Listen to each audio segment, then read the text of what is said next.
I don't know if I should say this, but कभी कभी मुझे लगता है कि यूनिवर्सिटी रैंकिंग्स का असली काम सिर्फ स्टूडेंट्स को कंफ्यूज करना है। I mean same university QS rankings की लिस्ट में टॉप 50 में, तो मतलब टाइम्स हायर एजुकेशन की लिस्ट में मे बी वही यूनी 120 पे हो, और यूएस न्यूज कैजुअली कहता है नहीं यार ये तो टॉप 10 में है। मतलब ये हो क्या रहा है?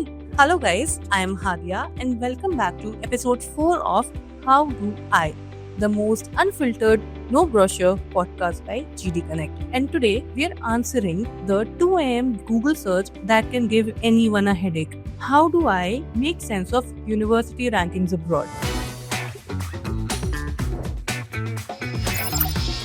Segment 1. Global ranking systems explained. So guys, सबसे पहले 3 big players, 3 big names. QS rankings, Times Higher Education and US News. तो ये तीनों अलग क्यों दिखते हैं? Let me explain. QS rankings focus on academic reputation, employer reputation, citations per faculty, and the international mix of students and staff. Right. Times Higher Education emphasizes on teaching quality, research performance, citations, international outlook, and industry income. Right. वहीं US News highlights global research dominance, overall reputation, and the volume of publications. So, अब ये सवाल आता है कि QS, The और US News की ranking इतनी अलग अलग क्यों होती हैं? सिंपल है मन, हर रैंकिंग सिस्टम अपना अलग फॉर्मूला यूज करता है। एक ही यूनिवर्सिटी को जब अलग अलग तरीके से मेजर किया जाएगा तो ऑब्वियसली रिजल्ट भी डिफरेंट होगा। क्यूएस के लिए एकेडमिक और एम्प्लॉय रेपुटेशन सबसे इम्पोर्टेंट है।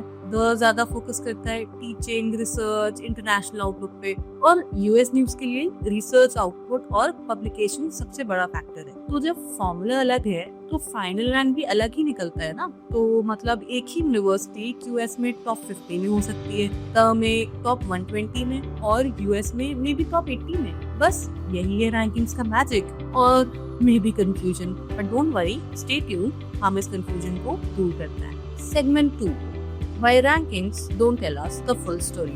Here's the tea. Rankings might not always reflect the reality. ठीक है, rankings ना एक limited picture दिखाती है।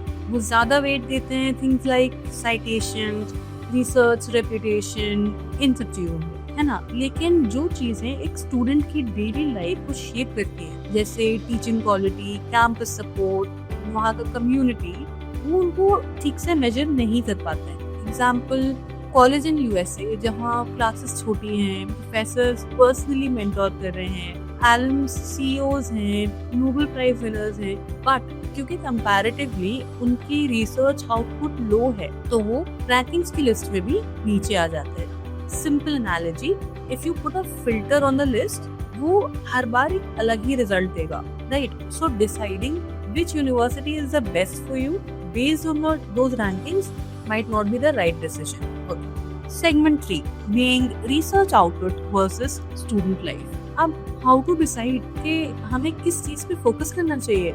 Let me make it easy for you. अगर you want PhD, academia या hardcore research, तो रैंकिंग्स मैटर। क्यूएस और द जो रिसर्च हेवी यूनिवर्सिटीज को टॉप स्कोर करती है ना, उनकी क्रेडिबिलिटी तुम्हारी सीवी में पावरफुल लगेगी। लेकिन if you focus more on internships, industry tie-ups या स्टार्टअप इकोसिस्टम मिल जाए, फिर इक्वेशन थोड़ा अलग है। वहाँ यू हैव टू सी कि कैंपस रिसोर्सेज, प्लेसमेंट सेल्स और एलुमनाई नेटवर्क कितना एक्टिव है। आई मीन एक एग्जांपल, एक यूनिवर्सिटी ग्लोबल रैंकिंग्स में ऊपर है बिकॉज ऑफ इट्स रिसर्च, लेकिन ग्राउंड रियलिटी ये है कि वहाँ इंटर्नशिप्स थोड़े वीक हैं और student support services may be non existent.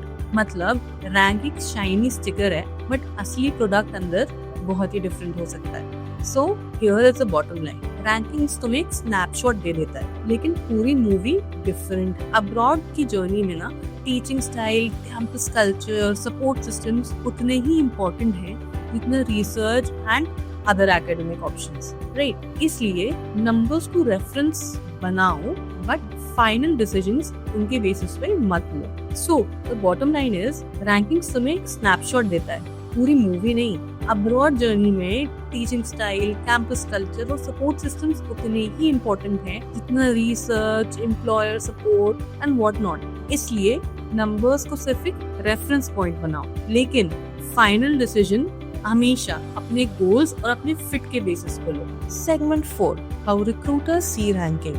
So, to put it bluntly, recruiters around the world don't carry around rankings list in their pockets. Right? Recruiters को क्या चाहिए? They want skills, your projects, your internships, your experience. हाँ, MIT, Oxford, Stanford, ये सब global brands matter करते हैं. But if a recruiter prefers their local university pass outs, you being in the top 10 school of any country will not matter. So while rankings do create awareness, recruiters care about employability. मतलब अगर तुम एक university में हो that looks fancy on paper, but उसका teaching style may be outdated है, and another mid-rank university has killer industry tie-ups and amazing placement support, you tell me, recruiter किसको prefer करेगा? Keep that in mind and select your university accordingly. Segment 5, leveraging rankings for scholarships and visas. So, scholarships and visas are an underrated angle. Now, कुछ scholarships abroad जो consider करती है reputation of your university, but कोई fixed criteria नहीं है. It varies a lot. Sometimes they look at academic excellence, sometimes specific partnerships, और हाँ, कभी-कभी they prefer globally well-ranked institutions, but always check the fine print, क्योंकि हर scholarships की अपनी conditions होती हैं. Visa केस में भी immigration bodies, they don't care if your university is in QS top 100 or the top 200.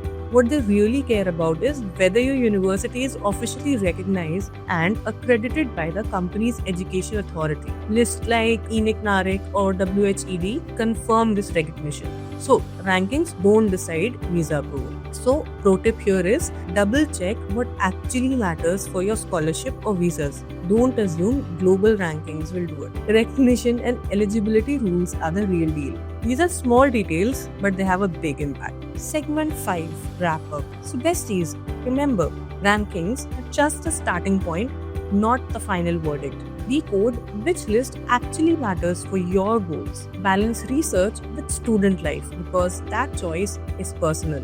The recruiters care more about you than your university's rankings. And yes, scholarships or visas may give rankings some weight.